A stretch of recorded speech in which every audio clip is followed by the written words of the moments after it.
नमस्कार किसान भाइयों, टेक्निकल एग्रीकल्चर चैनल पर आपका स्वागत है। आज का यह वीडियो खेती के इतिहास में सबसे महत्वपूर्ण वीडियो होने वाला है। आज हम बात करेंगे खेती के सबसे बड़े दुश्मन यानी फंगस के बारे में। अक्सर हम देखते हैं कि किसान भाई बिना बीमारी की पहचान किए बाजार से महंगी दवाइयां लाकर डाल देते हैं, लेकिन रिजल्ट नहीं मिलता। इसका कारण है सही जानकारी की कमी। आज के इस विशेष एपिसोड में हम फंगस का पूरा विज्ञान समझेंगे। फंगस क्या है, यह कितने प्रकार की होती है, किस फसल में कौन सी फंगस लगती है और सबसे महत्वपूर्ण बात, किस फंगस के लिए कौन सा टेक्निकल सॉल्ट इस्तेमाल करना चाहिए। हम रसायनों के ग्रुप और उनके काम करने के तरीके पर भी बात करेंगे। तो चलिए शुरू करते हैं फंगस की पूरी ABCD।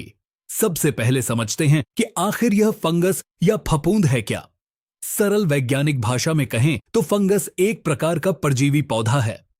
इसमें अपना भोजन बनाने की क्षमता यानी क्लोरोफिल नहीं होता, इसलिए यह जीवित रहने के लिए आपकी हरी भरी फसलों पर हमला करता है और उनसे पोषण चूसता है। फंगस को पनपने के लिए मुख्य रूप से दो चीजों की आवश्यकता होती है। पहली है नमी और दूसरा है तापमान। जब वातावरण में नमी 70% से ज्यादा हो जाती है और तापमान 20 से 30 डिग्री सेल्सियस के बीच होता है तो फंगस का हमला सबसे तेज होता है। अब हम बात करेंगे फंगस के वर्गीकरण की।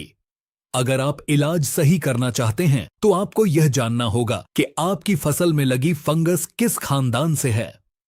वैज्ञानिक रूप से कृषि में नुकसान पहुंचाने वाली फंगस को 4 मुख्य वर्गों में बांटा गया है। पहला वर्ग है ओमाइसेट्स। इसे हम वाटर मोल्ड या गीली फंगस भी कहते हैं। इसमें डाउनी मिल्ड्यू और फाइटोफ्थोरा जैसे रोग आते हैं। किसान भाइयों ध्यान दें, यह वर्ग बहुत महत्वपूर्ण है क्योंकि इस पर साधारण फफूंदनाशक काम नहीं करते।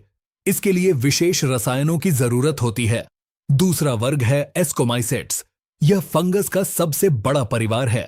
आपकी फसलों में लगने वाला पाउडरी मिल्ड्यू, एंथ्रेक्नोज और तना गलन इसी वर्ग में आते हैं। तीसरा वर्ग है बेसिडियोमाइसेट्स। इसमें मुख्य रूप से रस्ट यानी गेरुई रोग और स्मट यानी कंडवा रोग आते हैं, जो आप गेहूं या सरसों में देखते हैं। चौथा वर्ग है ड्यूटरमाइसेट्स। इसे हम अपूर्ण कवक भी कहते हैं।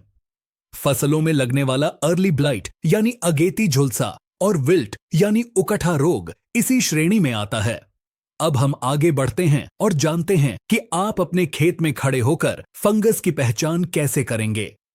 अलग अलग रोगों के लक्षण अलग अलग होते हैं। हम प्रमुख 7 प्रकार के फंगल रोगों की पहचान करना सीखेंगे। सबसे पहले बात करते हैं ब्लाइट यानी झुलसा रोग की। यह 2 तरह का होता है, अगेती झुलसा और पछेती झुलसा। अगेती झुलसा में पत्तियों पर गोल गोल छल्लेदार धब्बे बनते हैं जो देखने में किसी टारगेट बोर्ड जैसे लगते हैं। वहीं पछेती झुलसा बहुत खतरनाक होता है। इसमें पत्तियों के किनारे जलने लगते हैं और बहुत तेजी से पूरा पौधा काला पड़ जाता है।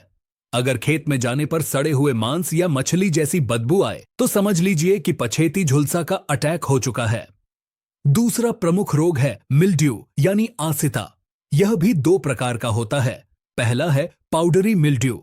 इसमें पत्तों के ऊपर सफेद रंग का पाउडर जमा हो जाता है, जैसे किसी ने राख छिड़क दी हो। यह बीमारी ठंडे और सूखे मौसम में ज्यादा आती है। दूसरा है डाउनी मिल्ड्यू। इसमें पत्तों की ऊपरी सतह पर पीले धब्बे दिखाई देते हैं और ठीक उन्हीं धब्बों के नीचे पत्ते की निचली सतह पर रुई जैसी फफूंद दिखाई देती है। तीसरा रोग है रस्ट या रथुआ। यह मुख्य रूप से गेहूं, मटर और लहसुन में देखा जाता है। इसमें पत्तियों पर लोहे के जंग जैसे लाल, पीले या काले रंग के पाउडर भरे फफोले बन जाते हैं। जब आप इसे हाथ से छूते हैं तो यह पाउडर आपकी उंगलियों पर लग जाता है। चौथा रोग है विल्ट या उकट्ठा। यह जड़ से जुड़ा रोग है। इसमें पौधा ऊपर से तो हरा रहता है लेकिन अचानक मुरझाकर सूख जाता है। यह फ्यूजेरियम नामक फंगस से होता है। अगर आप ऐसे पौधे की जड़ को चीर कर देखेंगे तो अंदर से वह काली या भूरी दिखाई देगी, क्योंकि फंगस ने पौधे की पानी ले जाने वाली नसों को ब्लॉक कर दिया होता है। 5वां रोग है एंथ्रेक्नोज। इसे श्याम वर्ण भी कहते हैं। यह मिर्च, टमाटर और फलों में ज्यादा आता है। इसमें फलों पर काले रंग के धब्बे बनते हैं जो अंदर की तरफ धंसे हुए होते हैं। छठा रोग है स्मट या कंडवा। यह अनाज वाली फसलों में होता है। इसमें दाने की जगह काला पाउडर बन जाता है, जैसे गेहूं का लूज स्मट या धान का फॉल्स स्मट, जिसे हम हल्दी रोग भी कहते हैं। सातवां रोग है डैम्पिंग ऑफ या आर्द्र गलन। यह बीमारी नर्सरी की अवस्था में आती है। इसमें नन्हे पौधे जमीन की सतह के पास से गल जाते हैं और गिरकर मर जाते हैं। अब हम वीडियो के सबसे विस्तृत भाग की ओर बढ़ते हैं। हम एक एक करके प्रमुख फसलों की बात करेंगे और जानेंगे कि किस फसल में कौन सी फंगस सबसे ज्यादा नुकसान पहुंचाती है और उसका स्पेसिफिक इलाज क्या है। सबसे पहले बात करते हैं भारत की प्रमुख फसल धान की। धान में फंगस के 3 सबसे बड़े दुश्मन हैं, ब्लास्ट, शीथ ब्लाइट और फॉल्स स्मट। ब्लास्ट रोग में पत्तियों पर आंख के आकार के धब्बे बनते हैं जो बीच से राख के रंग के और किनारे से भूरे होते हैं। इसके इलाज के लिए आप ट्राइसाइक्लाजोल 75% WP का इस्तेमाल कर सकते हैं। दूसरा है शीथ ब्लाइट। इसमें तने पर सांप की केचुल जैसे बड़े बड़े धब्बे बन जाते हैं। इसके लिए हेक्साकोनाजोल या वैलिडामाइसिन का प्रयोग सबसे अच्छा रहता है। तीसरा है हल्दी रोग। इसके लिए कॉपर ऑक्सीक्लोराइड या प्रोपिकोनाजोल का छिड़काव बालियां निकलने से पहले करना चाहिए। अब बात करते हैं गेहूं की। गेहूं में सबसे ज्यादा डर रस्ट यानी गेरुई का होता है। पीला रथवा, भूरा रथवा और काला रथवा। पीला रथवा में पत्तियों पर पीले रंग की धारियां बन जाती हैं। जैसे ही आपको यह लक्षण दिखें, तुरंत प्रोपिकोनाजोल 25% EC या टेबुकोनाजोल का छिड़काव करें। गेहूं में करनाल बंट भी एक समस्या है, जिससे बचाने के लिए बीज उपचार बहुत जरूरी है। अब आते हैं सब्जियों पर। आलू और टमाटर, इन दोनों फसलों का सबसे बड़ा काल है लेट ब्लाइट यानी पछेती झुलसा।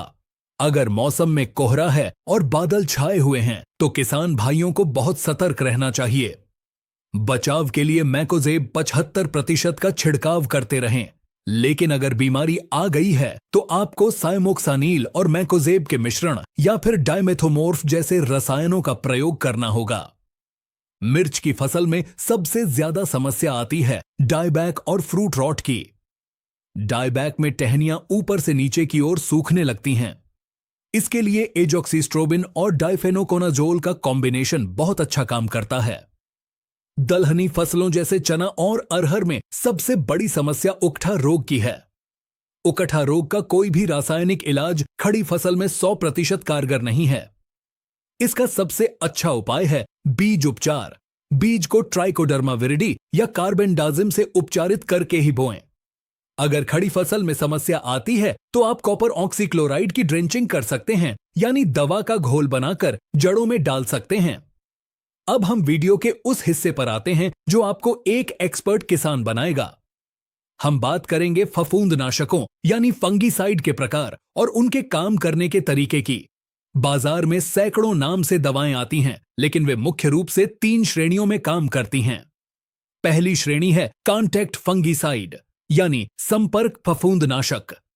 जैसा कि नाम से पता चलता है, ये दवाएं फंगस के संपर्क में आते ही उसे मार देती हैं।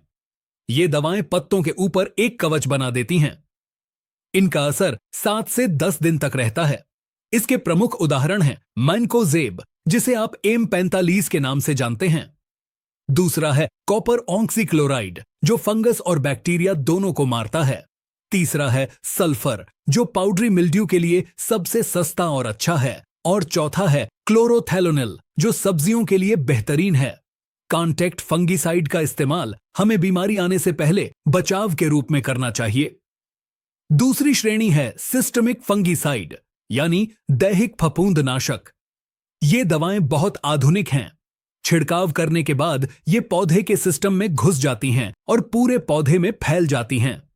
अगर फंगस पत्ते के अंदर या तने के अंदर छिपी है तो ये दवाएं वहां जाकर उसे मार गिराती हैं। बरसात के मौसम में ये बहुत कारगर होती हैं, क्योंकि छिड़काव के 2-3 घंटे बाद अगर बारिश हो जाए तो भी दवा अपना काम करती रहती है। इसके कुछ प्रमुख ग्रुप हैं। सबसे पहला और सबसे प्रसिद्ध ग्रुप है ट्राइजोल ग्रुप। इसमें टेबुकोनाजोल, प्रोपिकोनाजोल और हेक्साकोनाजोल जैसी दवाएं आती हैं। यह ग्रुप रस्ट और लीफ स्पॉट के लिए बहुत अच्छा है। दूसरा ग्रुप है स्ट्रोबिलुरिन ग्रुप। ये आज के समय का सबसे एडवांस ग्रुप है। इसमें एजॉक्सीस्ट्रोबिन, पायराक्लोस्ट्रोबिन और ट्राइफ्लॉक्सीस्ट्रोबिन आते हैं। यह ग्रुप न केवल फंगस को मारता है बल्कि पौधे को हरा भरा रखने और पैदावार बढ़ाने में भी मदद करता है। इसे हम एमिस्टार टेक्नोलॉजी के नाम से भी जानते हैं। तीसरा ग्रुप है बेंजिमिडाजोल ग्रुप, जिसमें कार्बेंडाजिम आता है। यह एक पुराना लेकिन बहुत प्रभावी सिस्टमिक फंगिसाइड है जो बीज उपचार और जड़ रोगों के लिए बहुत उपयोगी है। तीसरी श्रेणी है ट्रांसलैमिनार फंगिसाइड। यह एक विशेष श्रेणी है। इसमें दवा पत्ते की ऊपरी सतह पर गिरने के बाद पत्ते के आर पार होकर निचली सतह तक पहुंच जाती है। चूंकि बहुत सारी फंगस पत्ते के नीचे छिपी होती है, इसलिए ये दवाएं बहुत अच्छा रिजल्ट देती हैं। अब एक बहुत ही महत्वपूर्ण सवाल, किस बीमारी में कौन सा केमिकल मिलाएं? इसे हम फंगीसाइड कॉम्बिनेशन कहते हैं। जब बीमारी बहुत ज्यादा बढ़ जाए या आपको समझ न आए कि कौन सी फंगस है, तो हमें दो अलग अलग मोड ऑफ एक्शन वाली दवाओं का मिश्रण इस्तेमाल करना चाहिए। पहला सुपर कॉम्बिनेशन है मैकोजेब और मेटालेक्सिल। यह रिडोमिल गोल्ड के नाम से बाजार में मिलता है। यह डाउनी मिल्ड्यू और पछेती झुलसा का ब्रह्मास्त्र है। मेटालेक्सिल अंदर जाकर काम करता है और मैकोजेब बाहर से सुरक्षा देता है। दूसरा सुपर कॉम्बिनेशन है एजॉक्सीस्ट्रोबिन और डाइफेनोकोनाजोल। यह एमिस्टार टॉप के नाम से प्रसिद्ध है। यह सब्जी वर्गीय फसलों, खासकर मिर्च, टमाटर और ककड़ी के लिए एक बेहतरीन दवा है। यह लगभग सभी प्रकार की फंगस को कंट्रोल करता है और फसल की क्वालिटी भी सुधारता है। तीसरा कॉम्बिनेशन है टेबुकोनाजोल और ट्राइफ्लॉक्सीस्ट्रोबिन, जिसे हम नेटिवो के नाम से जानते हैं। यह धान और गेहूं के लिए बहुत भारी और महंगी दवा है, लेकिन इसका रिजल्ट 100% है। यह शीत ब्लाइट और रस्ट दोनों को पूरी तरह खत्म कर देता है। चौथा कॉम्बिनेशन है फ्लुओपाइरम और टेबुकोनाजोल। यह लूना एक्सपीरियंस के नाम से आता है। यह नई जनरेशन की दवा है जो मुश्किल से मुश्किल फंगस को भी कंट्रोल करने की क्षमता रखती है। किसान भाइयों, रसायनों के अलावा जैविक खेती में भी फंगस का बहुत सटीक इलाज है। अगर आप रसायनों से बचना चाहते हैं या अपनी मिट्टी को सुधारना चाहते हैं, तो बायोफंगिसाइड का प्रयोग करें। इसमें सबसे प्रमुख है ट्राइकोडर्मा विरिडी। ट्राइकोडर्मा एक मित्र फफूंद है। यह मिट्टी में मौजूद हानिकारक फंगस को अपना भोजन बना लेती है। बुवाई से पहले 1 एकड़ खेत के लिए 2 किलो ट्राइकोडर्मा को 100 किलो गोबर की खाद में मिलाकर खेत में बिखेर दें। इससे उकठा और जड़ गलन की समस्या 70% तक कम हो जाती है। दूसरा जैविक हथियार है स्यूडोमोनास। यह एक बैक्टीरिया है जो फंगस को रोकता है। इसका उपयोग बीज उपचार और खड़ी फसल में छिड़काव दोनों के लिए किया जा सकता है। यह धान के ब्लाइट और बैक्टीरियल रोगों में बहुत अच्छा काम करता है। अब वीडियो के अंतिम चरण में हम आपको स्प्रे करने की सही तकनीक और सावधानियों के बारे में बताएंगे जो दवा के असर को दोगुना कर सकती हैं। सबसे पहली सावधानी है पानी का पीएच। फफूंदनाशक दवाओं का असर पानी के पीएच पर निर्भर करता है।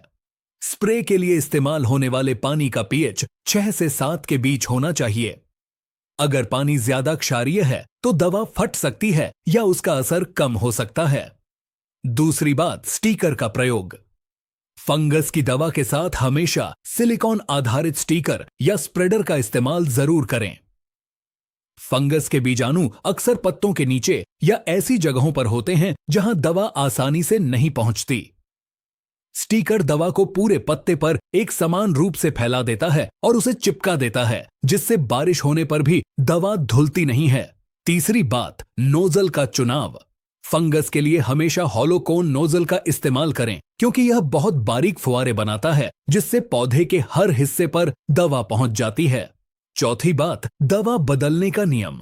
कभी भी एक ही टेक्निकल का इस्तेमाल बार बार न करें। अगर आपने पहली बार टेबुकोनाजोल डाला है तो अगली बार एजॉक्सीस्ट्रोबिन का प्रयोग करें। बार बार एक ही दवा डालने से फंगस में प्रतिरोध क्षमता विकसित हो जाती है और दवा काम करना बंद कर देती है। इसे हम रेजिस्टेंस मैनेजमेंट कहते हैं। अंत में मैं यही कहना चाहूंगा कि फंगस से लड़ने के लिए सिर्फ दवा नहीं, बल्कि सही समय और सही पहचान सबसे जरूरी है। अपनी फसल का नियमित निरीक्षण करें। जैसे ही कोई लक्षण दिखे, तुरंत विशेषज्ञ की सलाह लें या हमारे बताए गए लक्षणों से मिलान करें। खेत में साफ सफाई रखें और फसल चक्र अपनाएं। एक ही खेत में बार बार एक ही फसल न लगाएं। किसान भाइयों, हमने पूरी कोशिश की है कि इस वीडियो में फंगस के विज्ञान से जुड़ी हर छोटी बड़ी जानकारी आप तक पहुंचाई जाए। यह जानकारी बहुत शोध और अनुभव के बाद तैयार की गई है।